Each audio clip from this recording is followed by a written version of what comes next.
What's new in SoftPlan version 2022? My name is James Henderson, and joining me today will be John Jones, who will also be offering some insight into SoftPlan and what we have been doing these last couple of years as we develop this new version of SoftPlan.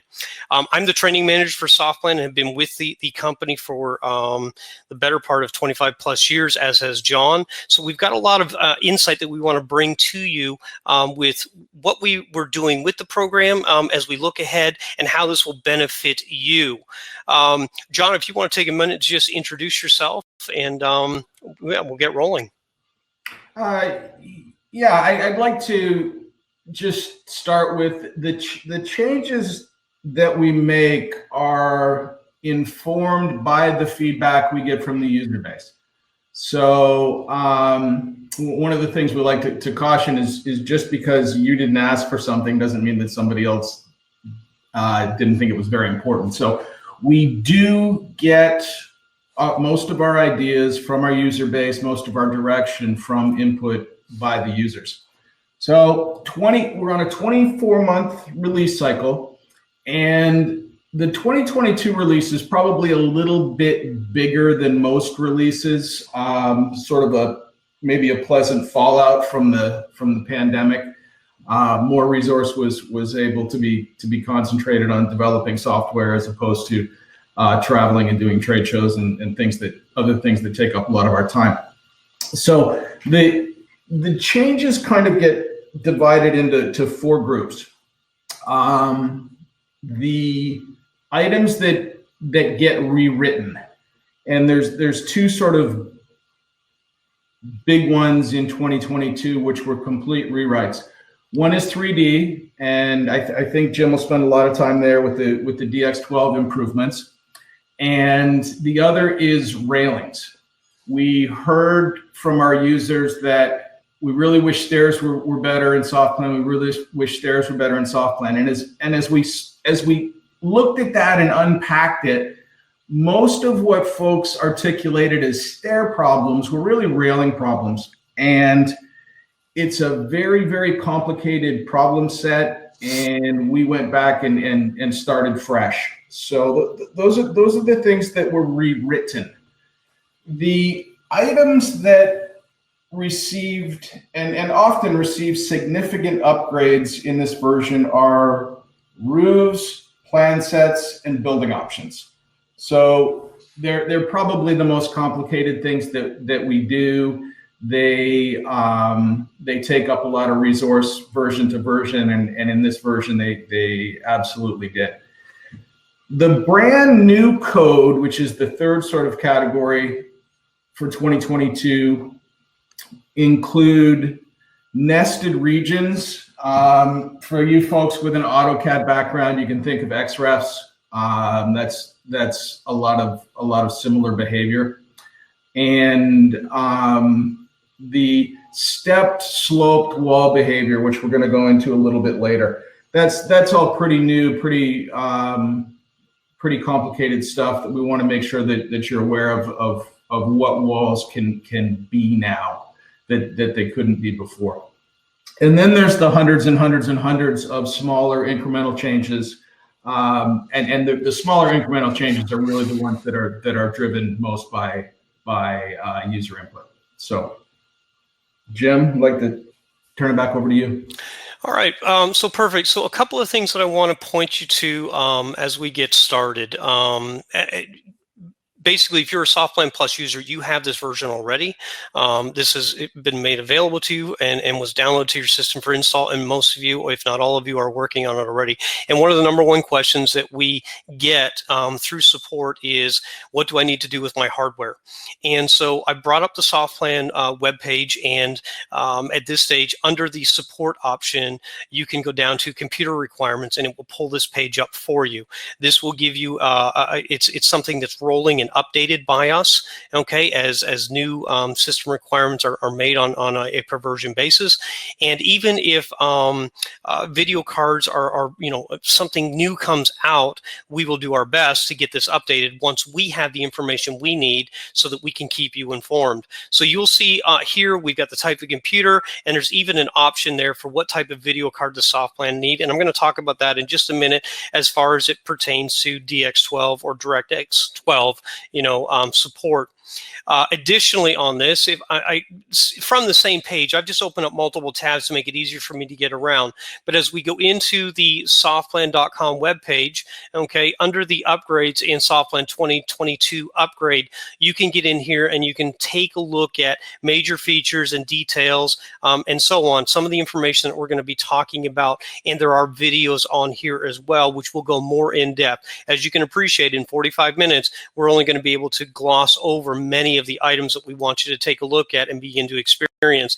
And then lastly, SoftPlan's YouTube page. You can subscribe to this page, and we're constantly updating it. And one of the things that you'll see is we've got a host of videos that will take you through some of the new features that are there. And this is easy to find. You don't need to necessarily memorize that. If you go to our web page, okay, just, the softplan.com, at the bottom of the page, we've got our various links for our socials. Okay, so while we post them on Facebook and so on, you can go to our YouTube link there, and it will take you directly to the page. This is constantly updated as well so that we can take you through more in depth. And of course, the benefit to that is you can always hit rewind and replay something until you learn how to best use that that feature. All right, so I'm going to put this away, and I'm going to take you into, at this stage, you'll be able to see the two-story house, okay, with the shadows and so on. And the number one thing that John already alluded to is the enhancements that came with 3D. And one of the things is the implementation, the integration of DX12 technology. Now, when you're taking a look at inside SoftPlan, if you go into options and you click the mode options, the number one thing that you want to look for is your DX12 card, is your card compatible for this? You'll see mine is already enabled at this stage. I'm using an NVIDIA card, and the DX12 is going to allow you for basically a more realistic 3D image with instant feedback. And what I mean from that is that there's not lags, if you will, in calculating the lighting and the shadows and the bouncing around as far as creating that realistic image. So if you go here and this is grayed out, it means your card is not compatible for that. At that stage, you could go back to the web page, which I just gave you. We give you a listing of the hardware, which you can then look from, or you can contact our support, and we'll be happy to help you get pointed in the right direction for a DX12 compatible card. Okay. As we begin, as I click OK on this, you'll see the shadows. Hang on for just 1 second, Jim. Yep. You may have difficulty finding DX12 cards right now. As you read in the news, with chip shortages, and more importantly, these cards are used for mining of cryptocurrency. So there is a market. I suggest if you see an RTX card for sale and you want an RTX card, don't price shop, just order it, because it may disappear quickly. Yeah, that's a great point. So what I'm going to do in the DX12 at this stage is you'll see that as I begin to just move, I mean, the feedback is instant. This is in texture mode, just using, as I said, the capabilities of the card.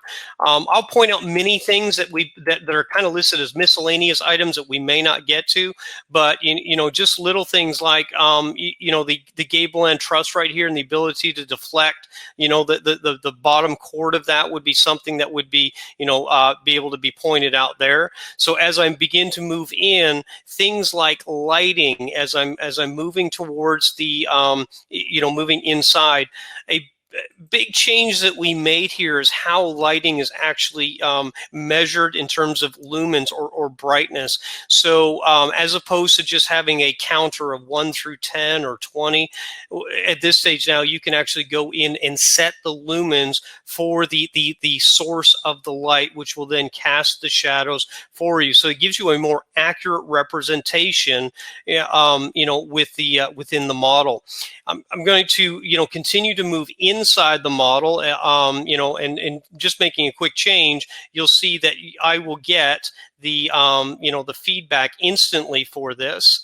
And so I'll just, pop inside here. So for example, as I'm dealing with, the light sources and using the DX12, if I, modify a light source and, pull up the light fixture, you can see here at this stage, as I increase the lumens, okay, on this fixture, and then even, what the angles are that this is going to shine, it's actually going to be instantaneous, the feedback for what the lighting is going to do in the shadows inside the model. To go along with, the DirectX 12, options that we have in here, we added an item as far as the, if I do a surface edit on this refrigerator, and you'll see here at the top, we've added in an option called roughness and metalness. And basically, in essence, if you watch the refrigerator with the metalness set at basically at 0, okay, this looks a little more like DirectX 11, so to speak. And as we begin to increase the metalness, okay, of the actual surface or the texture that's been assigned here, you can see that it increases how metallic that surface is going to look. All right, so and this used in conjunction with the reflectivity, okay, is going to give you that realistic glossy or metallic type finish with the reflection there. And to go along with something like that, if you are wanting to look at the roughness, and you can see how quickly we can just move around inside the model. That's my system, that's my video card generating this. But as I do a surface edit on something like this, as I increase the roughness, the feedback on that is also going to, as you can see, do away with some of the brightness, the bright spots that we may have based on light sourcing that is being used within the room. Even just a look at the various textures, you can see the overall quality of the finish and how the video card or the feedback that it gives. John, did you have anything to add to that? Yeah, when you have a DX12 card, in the mode options, you will have the ability to switch back and forth between DX12 and DX11. Don't. If you have a DX12 card, use the DX12 settings. We do our best to translate between the two, but there's really no equivalent settings. So I suggest, if you're one of the lucky ones that's got a DX12 card, set it to DX12 and never touch the option again.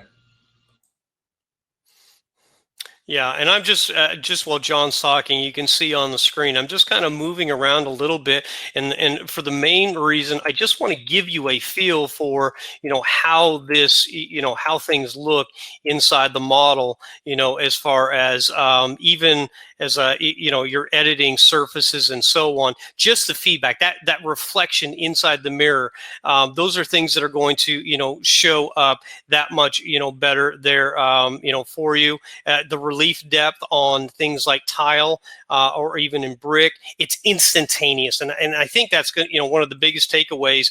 All of us are getting to a stage now where we've got clients that want the HDTV experience, and sometimes they want you sitting in front of them, giving it to them. This is going to allow you to do some of that with the 3D. It's just incredible what it gives you for feedback right away.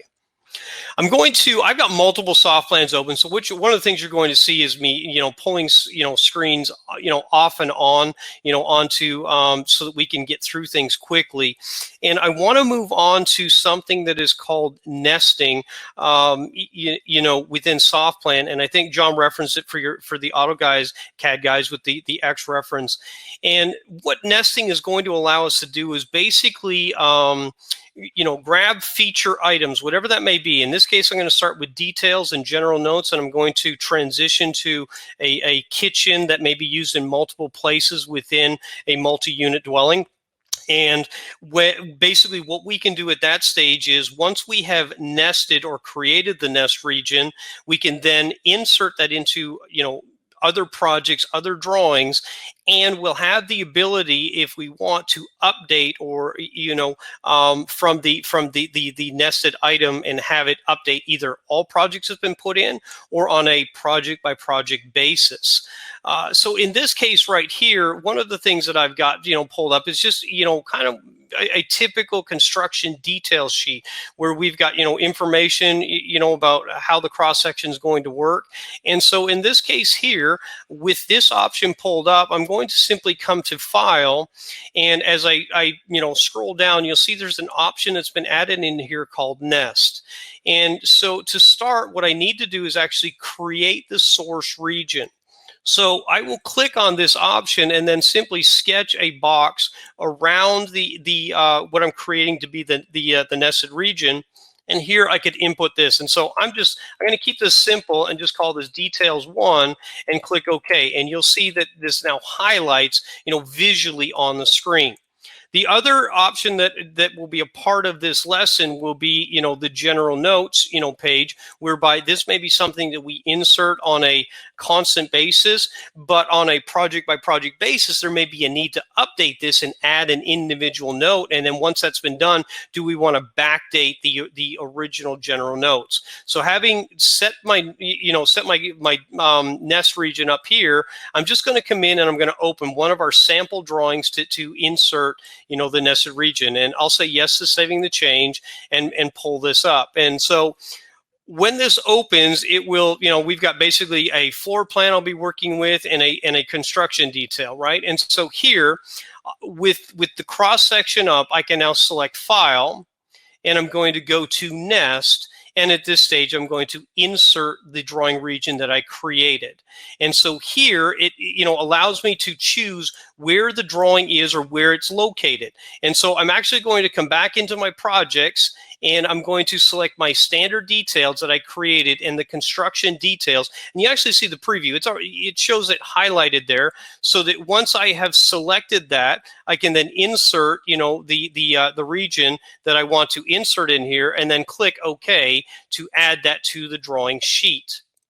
Okay, once this has been added in, this here, if it's changed, at the original details or back at the or in here, I can actually have that backdate or update within the drawing.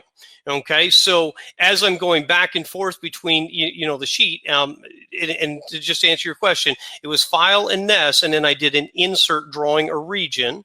Okay, and in which case I could then choose where the drawing was located and insert the specific region from the drawing and where I want to put it. Okay, and so at this stage now, I'm just going to go back into the original drawing or the standard details that I had there.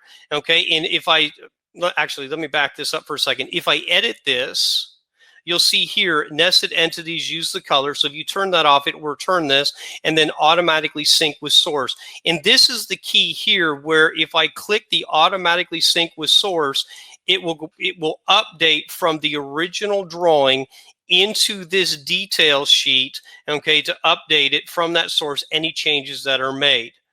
Am I explaining that well enough, John? Yeah, I think so. So if you want things to magically change in the background, you set it to automatically sync. And if you don't want things to automatically change in the background, you turn that off and you have to manually sync it. Yes. So and then the same thing with the general notes, whereby I could just come in through File and New and Drawing, okay, and at this stage here, save this as my general notes, are the physical changes made in the original drawing standard detail. That's where you can make the changes, Keith, and then you can, if it's been edited to update from the source, it's going to update into the inserted area there, okay? And then vice versa. You can actually make the change here, and you can have it update into the source drawing as well. So in this case here, if I come in through File and Nest, and I'm going to, create or insert a drawing or region, okay, this is where I can come in at this stage. I can then choose, what the drawing is going to look like. So again, I'm going back to my projects and I'm coming into the standard details and I'm picking the general notes drawing here, okay, and I'm going to insert that drawing.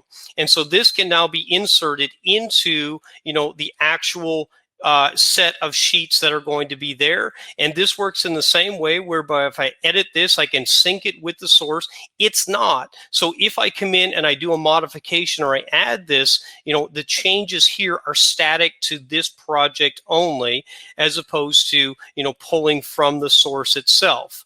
Okay, so if I were to come back into my standard details, okay, sheet, and so I'm going to save this change for just a second, and I will open up my general notes. I'll be able to make a drawing there and then have this automatically update or sync with it. So in this case here, if I came in and whether I edited this note or I added a detail note that was, just a test, okay, so whatever that's going to to read there, right? So this has been saved into the note itself, and then as I come back to the project that I just had open, and I'll also display this with the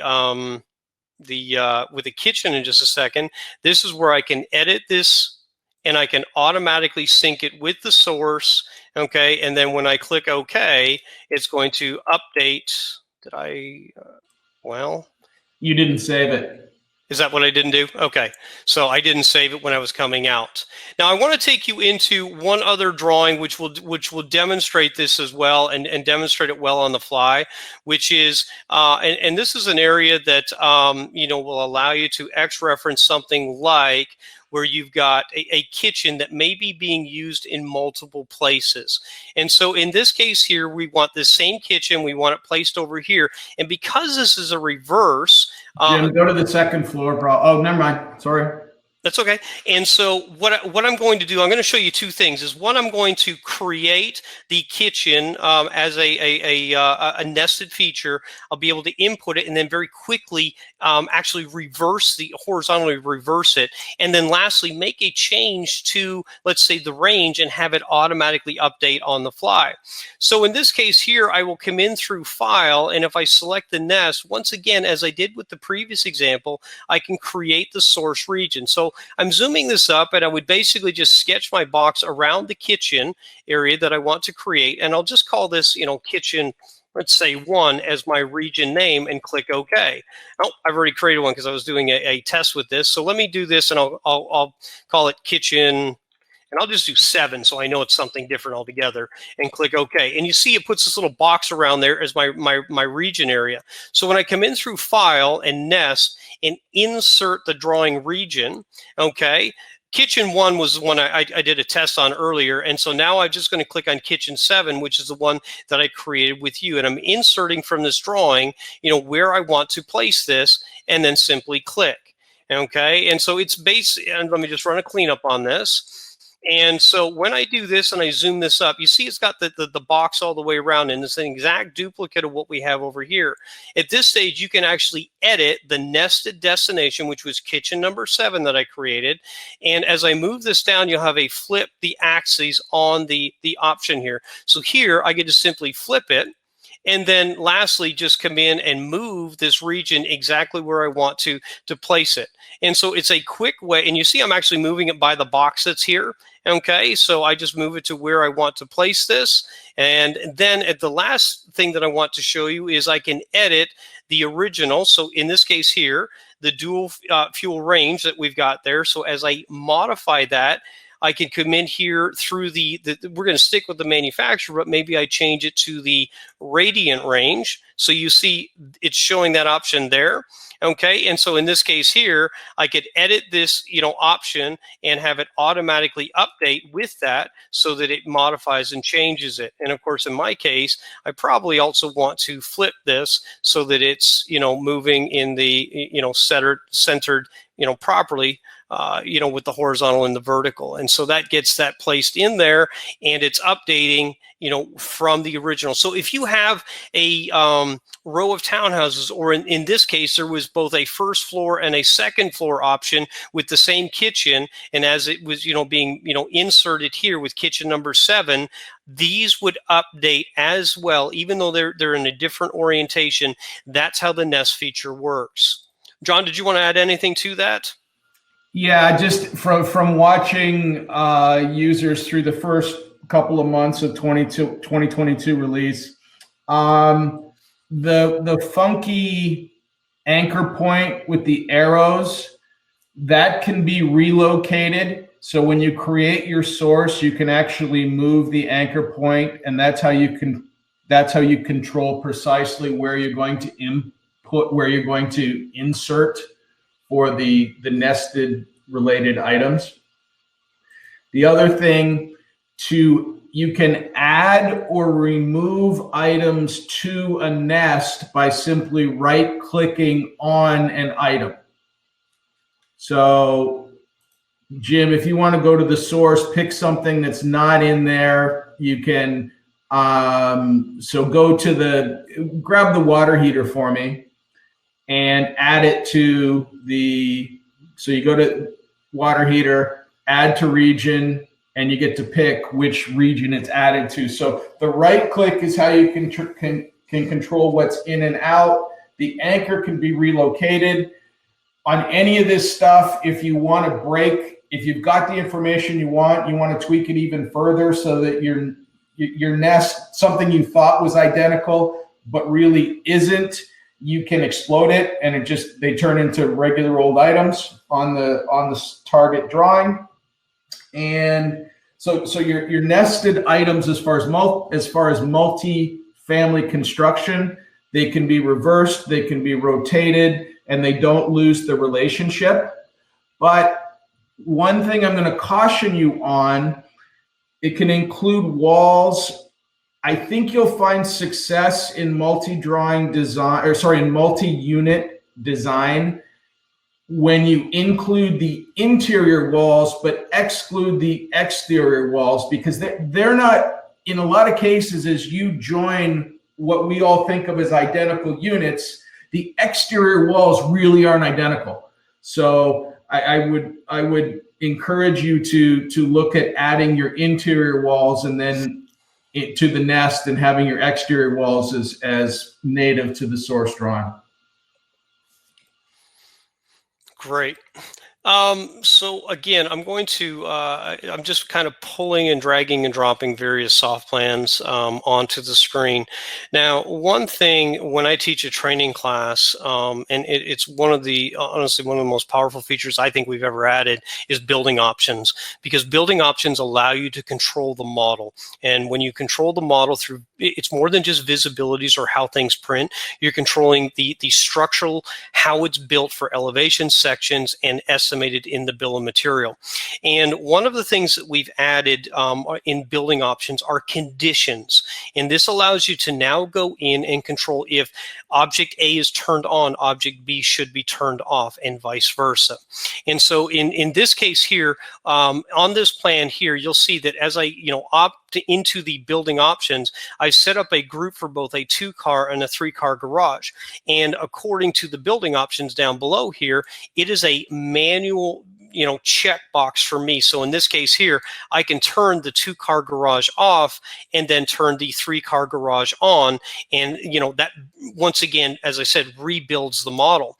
So what we can do in this option here is we can come into the manual set.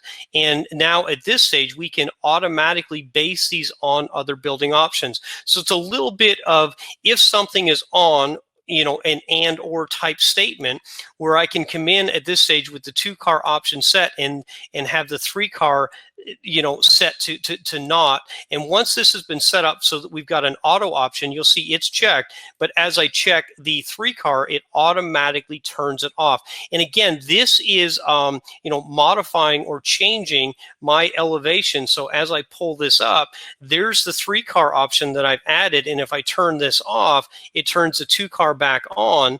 Okay, and as the model regenerates for us, we go back to the 2-car.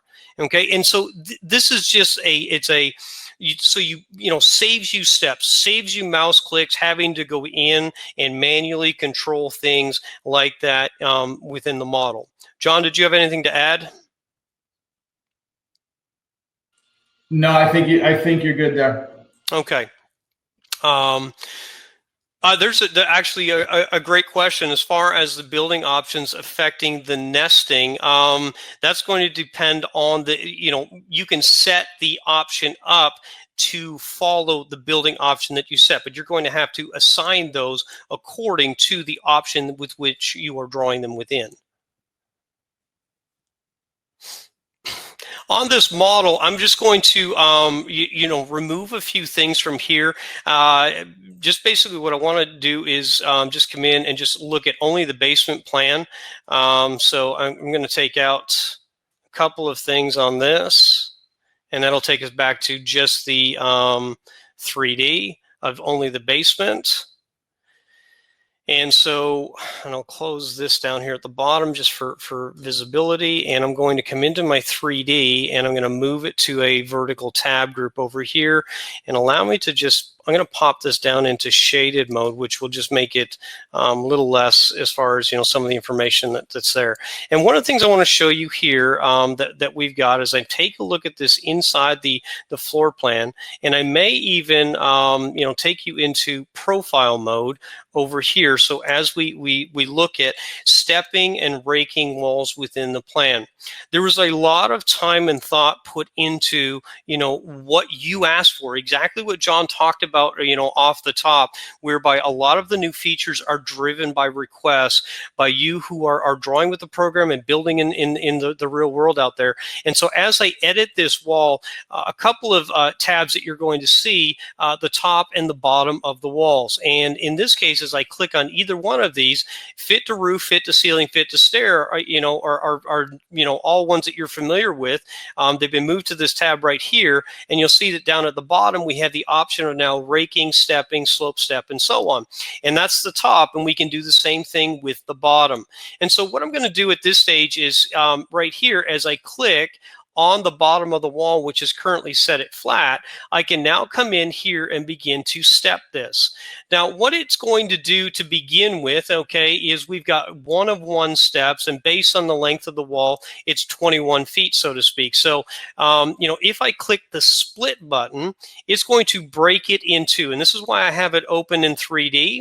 Okay, so that you can see as it as it unfolds. And so again, if you were going through this and you were I'm in step 1 of 2. Okay, if I move to the next step, you can see as things highlight. Okay, so you know which step that you're actually modifying. And again, if I were to hit the split a second time, it would actually take that 10'6" of run of wall, and it's now split it once again. And so as I'm, depending on which wall that I want to work with, we could start with the first wall, okay? And here I could type in a 2-foot height, okay? So you can see how it modifies, that on the fly there. And then you can move to the next step and you could modify the height and the offsets of it as well and begin to create that stepped or tiered footing. The key to what I'm pointing out here is this is treating it as one wall. And so you're going to need to, reach a little bit as far as, paralleling some of the things that I'm talking to. But if you were stepping these walls and you needed an opening at this stage on that wall that was going to, branch, between the 6-foot and the 8-foot wall, or if this was a main floor wall that was going from 8 to 10 feet, with a parapet and such, you could actually, put one window or one opening in there at this stage now, whereas previously this would have been been treated as multiple walls, and therefore the openings would stop, or frame up to the end of a wall on there. To go with this, if I were to go back into, you can see 2 of 3. So again, I'm just working, and it highlights it on the plan view for me here. So I'm basically working with the midsection of the wall that you've got here. But as I come into where the step option is, you also have the ability to come in here and slope the step. Now, as I do that, I'll be able to come in and change, basically the dimensions, the up height, the down height, okay? And if I were offsetting the up and down as well. So in this case here, if I were to go, to the, when I say up and down, it's as it's looking at it in plan. I clicked on the wrong one there. But if I change this to 2 feet, which is what I know the height of that wall is, I now have a sloped footing that's running down, okay, towards the bottom. And again, I could come here, and I know this is set at 6 feet. So we've now created this situation here as far as sloping the bottom of the wall. And again, you can do the same thing if we were related to top of walls, whereby you could change heights and you could change the slopes on them. Now, in the case of working with the, I'm working kind of with the middle of the wall here, and I'm on the bottom right now, but if I select the top wall tab that is there, okay, I could go in here to this, and in addition to, everything I've been saying, I could also go in and assign something like a deflection. So if I came in here and modified this, okay, you can see that it actually modified this collectively as a wall, okay? Or had I split this into options, now what it's doing is it's kind of breaking it into the individual pieces. So if you split that wall up into 3 equal pieces, to begin with, then you would be able to go in and have one of these flat and the other not. So in my case here, okay, I could just go in and simply reset, so that I've got, a flat option, and then I could come in here and, begin to, to modify those there. John, do you have anything to add to that?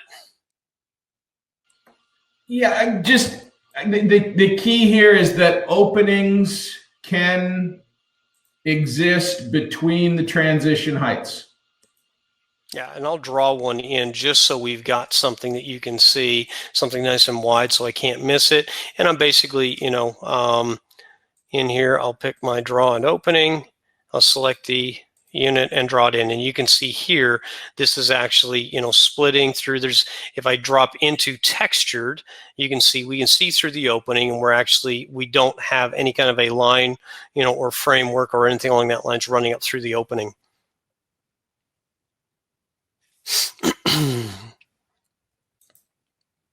Okay, so let me rebuild my model real quick on this, because the next thing that I want to take you into, and I'm going to leave the site off for right now, as far as this goes. One of the things that we've added to SoftPlan is the ability to find features as well. So I'll just come down here into my textured and pull my model up quickly. Okay, but up here in the upper right, we have a new feature with the quick find. It's set up to the keyboard shortcut of Shift Q.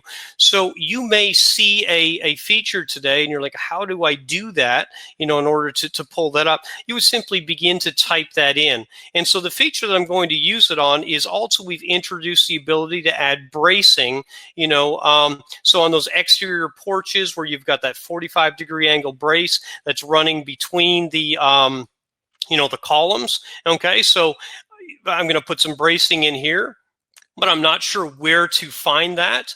I would just simply type that feature in. And as I do that, and you'll notice I didn't need to type the whole thing. It begins to kind of like that, like our locate feature, it begins to drill down. And at this stage here, once I've typed in those first, 2, 3, 4 letters, I can select the draw brace option. I'm going to zoom this up at this stage, and I'm just going to, draw where I want the bracing. And just using my tape measure, I can place it in there. And then once I take a look at this back in 3D, you can see there's the brace feature. I can always edit the brace, and I can change the dimensions on it, what the basic run is, what those, those sizes are going to be. So if I want something a little bit thinner, you can see I, modified that if I want the run to be a little bit longer. But the key here to this is you can change that brace, as far as dimensions are, and you can do a quick find for any feature that you want within SoftPlan to more readily find it. Okay, and we think that's going to be a huge benefit. I actually use it all the time because there's features I'm so used to using a shortcut for, and I can just, quickly type it in there, and pull that feature up. As John alluded to at the beginning, Railing's got a lot of work. And I'm going to take you upstairs into the 3D up here. And so just from within the 3D, I'll zoom in and go inside the model here just to take a look. And I'm going to start by taking out something that's in this plan, and then I will add a railing and show you a little bit about the details of what you can do with it. So to start, I will erase this out so that we get rid of kind of that knee wall that's there. And what I will do is inside the second floor plan, and let me pop this over here to a new vertical tab group so we've got it to look at as we work within the actual second floor plan. I'll just come in through draw stair, and I'm going to select railing.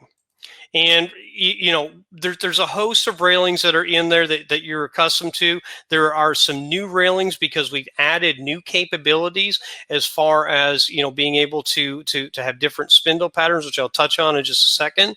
But if we were to just start with let's just say something like this, the iron diamond railing that's there, it draws the same way. So I'll just draw it across here, okay, and you'll see it instantaneously show up here inside the 3D.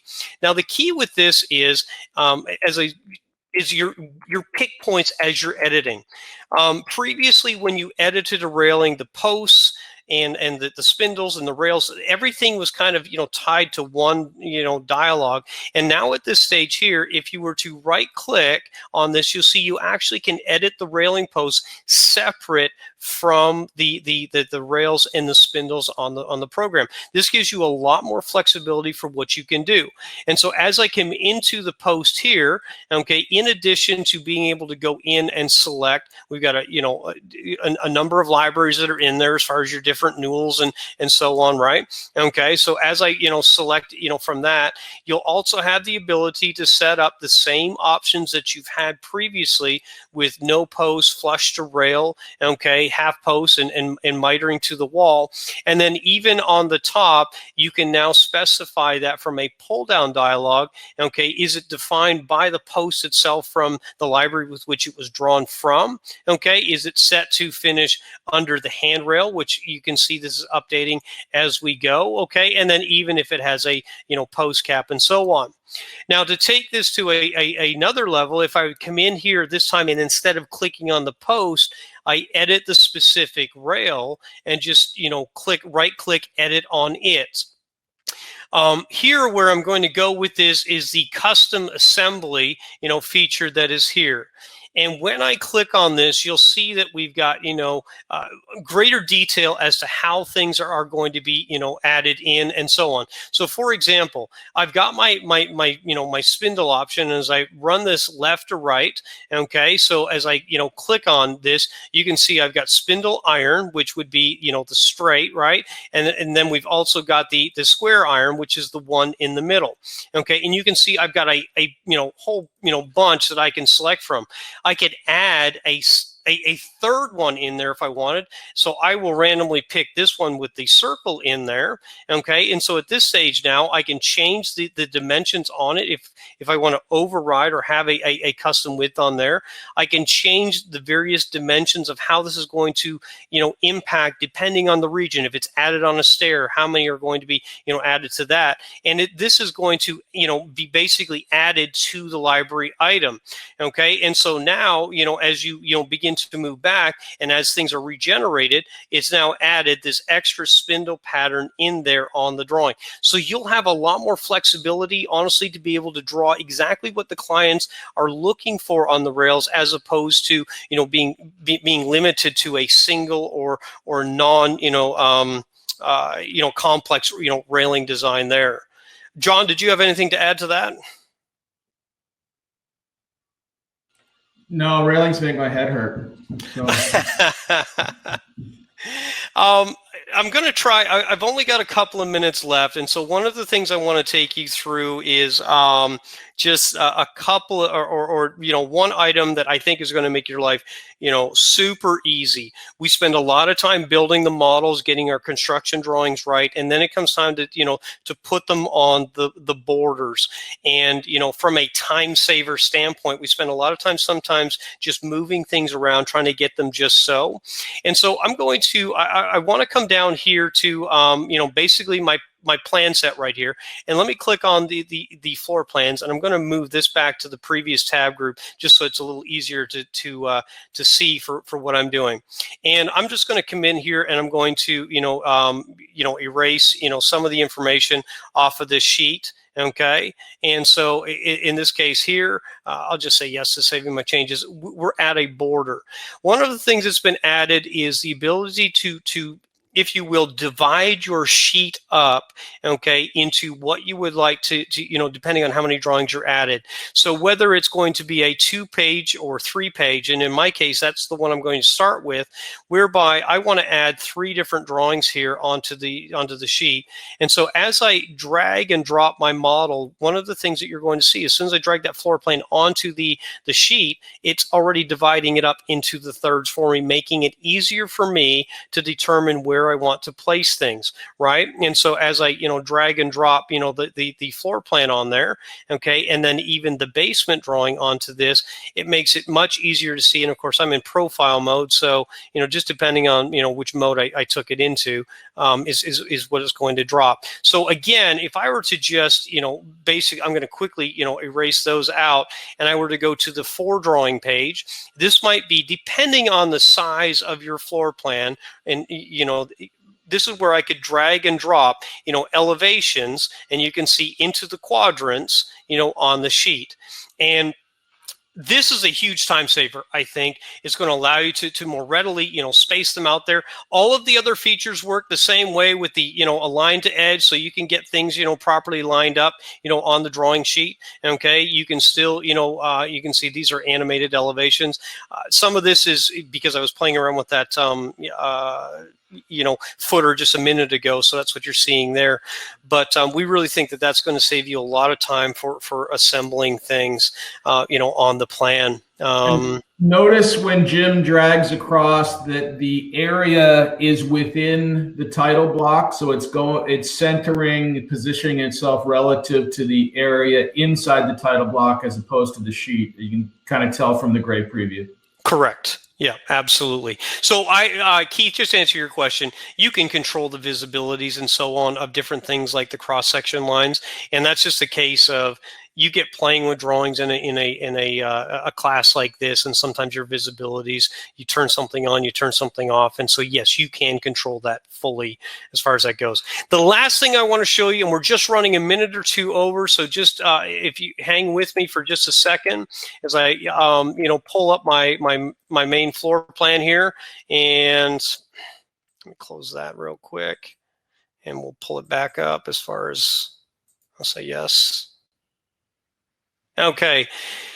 As it pertains to, again, going back to construction drawings, and this is something whereby you want to come in and maybe you want to take, a elevation of that island, right? And so you would come in through your model, and you would select your interior elevation, and you're going to click where you want that to start, and place it in there. And I'll move the note right now because the note moves to where I want it to be.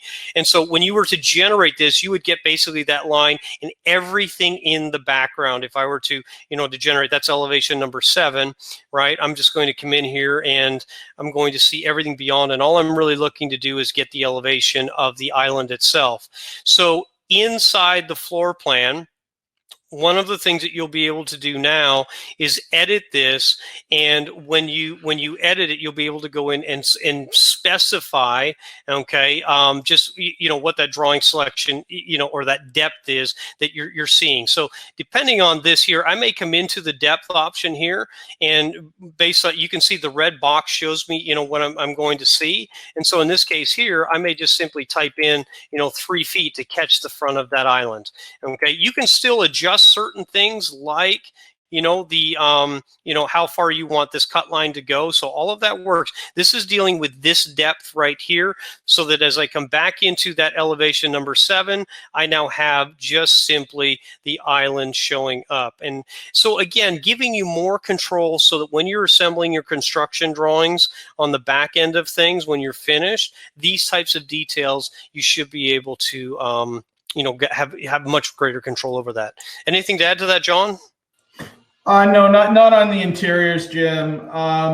But I know you're out of time, and I want to put in a plea for one feature if you guys will entertain me.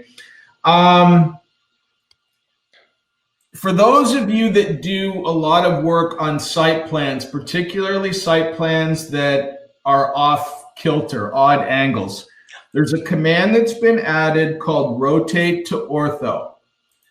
And we probably won't have time to get through it today because, Jim samples a square site plan. Yeah. Spend some time with the rotate to ortho command. What it allows you to do is pick any angled line on your screen and have that screen get rotated, or have everything on your drawing get rotated to 12 o'clock, 3 o'clock, 6 o'clock, or 9 o'clock. So that you can work on it. For those of you that do site plans, it will change your life. That's the end of my preach, Jim. Okay, and I would just, as we said, apologize, etc. There's only so much time to do these classes, but once again, I've kind of pulled it up on your screen. We have a whole video that takes you through how to, do the rotate to ortho, which will take you through this. The previous kind of, running through. But these videos, paint vegetation, something you'll use, etc. Take some time to find these videos, to go in and take a look at them. They're typically done in no more than 3-4 minute segments, so they're digestible, and you will just open up a whole world to you for the new features we've spent 2+ years putting together based upon feedback we've gotten from you. On the paint to vegetation command, the intent for that command was to allow you to put real 3D grass on your yard, not what the customer did 2 weeks ago where he placed roughly 12,000 oak trees in the neighborhood. Now, I will end it with this to let you know we did record the class today. It's fairly raw, but we just we think there's a lot of information, so I will get it cleaned up a little bit, and we will post it to our socials next week, so you can go back through and review some of this information, as time permits for you. We really do thank you for taking some time out of your busy schedules. We know that 45 minutes to an hour is a lot, but we hope that we found this beneficial. And to answer Lindy's question, the one we're doing in 2 weeks will be a similar class. It's not to say we may not change a few things out, but there is just a lot of this stuff we want to cover with as many people as we can. So the 75 or so that signed up today, it'll probably be a different 75 or so in 2 weeks. We want to make sure we hit these features, but as I say, we may tweak it a little bit. That class would also be recorded and uploaded for you so you can review it on your own time. Thank you very much, everyone, and we look forward to hopefully maybe interacting with you in the future.